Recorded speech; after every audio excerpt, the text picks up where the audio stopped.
سراج العلماء علامہ مرزا الطاف حسین کلکتوی بتاریخ 8 محرم سن 1304 ہجری بمطابق 9 جون سن 1886 عیسوی میں سرزمین کلکتہ صوبہ بنگال پر پیدا ہوئے۔ موصوف کے والد معیار العلماء مولانا مرزا محمد تقی اور آپ کے دادا قائمت الدین مرزا محمد علی بھی اپنے زمانے کے مشہور و معروف علماء و خطباء میں شمار کیے جاتے تھے۔ اسی طرح سراج العلماء کے بھائی فاضل جلیل علامہ مرزا محمد نقی بھی اپنے زمانے کے مشہور عالم دین تھے۔ سراج العلماء کی ولادت کلکتے کے علاقے مٹیا برج میں ہوئی۔ موصوف کی ولادت سے پورا محلہ سرور کی محفل بن گیا اور آپ کے والدین کی خدمت میں تبریک و تہنیت کے پیغامات کا سلسلہ جاری و ساری ہو گیا۔ علامہ الطاف بچپن سے غیر معمولی طبیعت کے مالک تھے۔ ذکاوت و ذہانت، فہم و فراست اور سنجیدگی و متانت جیسے اوصاف حمیدہ موصوف کے وجود سے نمایاں تھے۔ موصوف نے ابتدائی تعلیم اپنے والد محترم کی خدمت میں حاصل کی، پھر وطن کے اسکول قیصریہ میں داخلہ لے لیا۔ سراج العلماء 10 سال کی عمر میں شفقت پدری سے محروم ہو گئے، لیکن تعلیم کا سلسلہ جاری رہا۔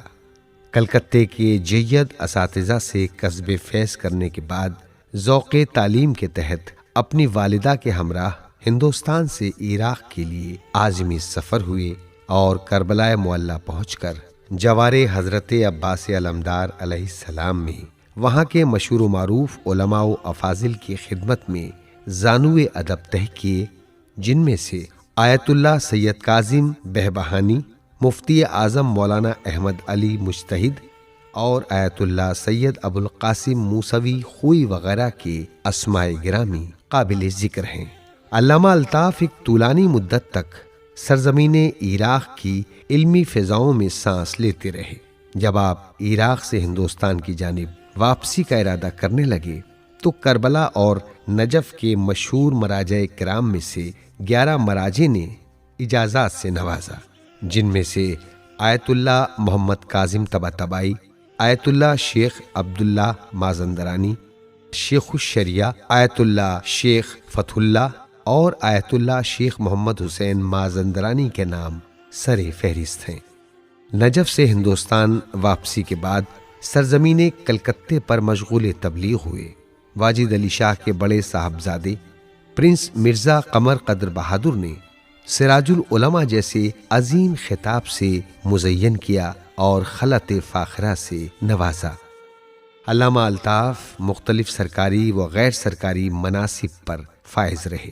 مثلا حکومت نے قاضی بنایا، کلکتے میں آل انڈیا شیعہ کانفرنس کی انتظامیہ کمیٹی کے سیکریٹری رہے، امام بارگاہ ہگلی کے مینیجر رہے، سبطین آباد میں موجود مبارک شاہی امام باڑے کے مینیجر رہے، ایجوکیشن کمیٹی مدرسہ عالیہ کلکتے کے ممبر رہے، مدرسہ ناظمی اور شیعہ وقف بورڈ کے ممبر بھی تھے، اور اسی طرح دیگر سرگرمیوں کا تذکرہ کیا جا سکتا ہے۔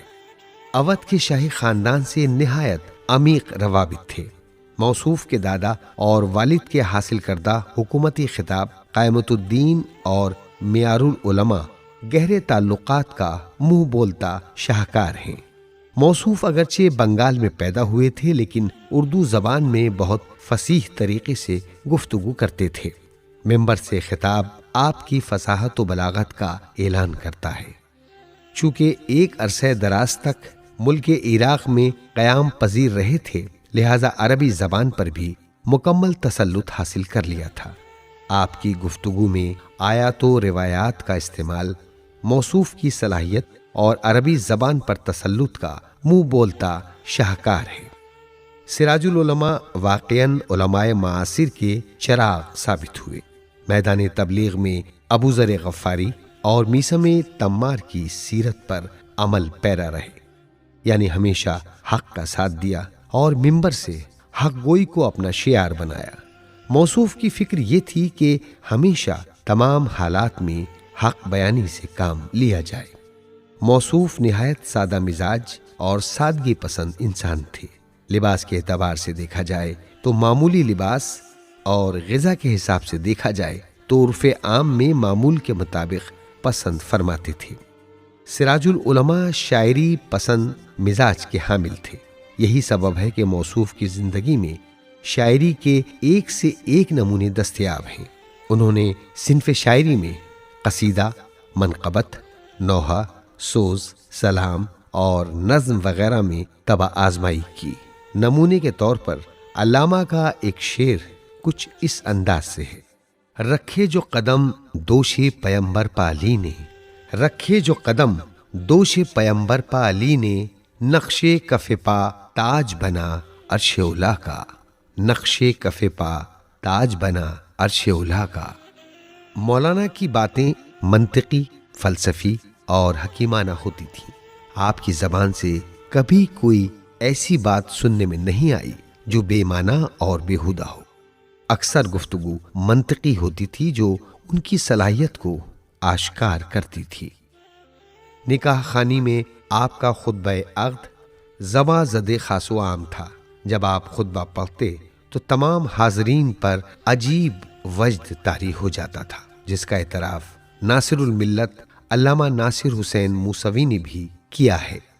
خداوند عالم نے علامہ الطاف کو 4 نعمتوں اور 3 رحمتوں سے نوازا۔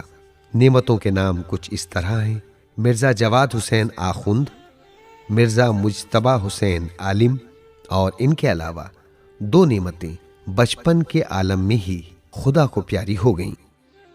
آخر کار یہ علم و عمل کا چراغ، جس کو سراج العلماء کہا جاتا تھا، زمانے کے طوفانوں کا مقابلہ کرتے کرتے 13 محرم سن 1394 ہجری بمطابق 24 جنوری سن 1974 عیسوی میں گل ہو گیا، اور نماز جنازہ کی ادائیگی کے بعد مومنین کی آہو بکا کے ساتھ مٹیا برج کی جامع مسجد کے فولادی دروازے کے نزدیک سپرد لحد کر دیا گیا۔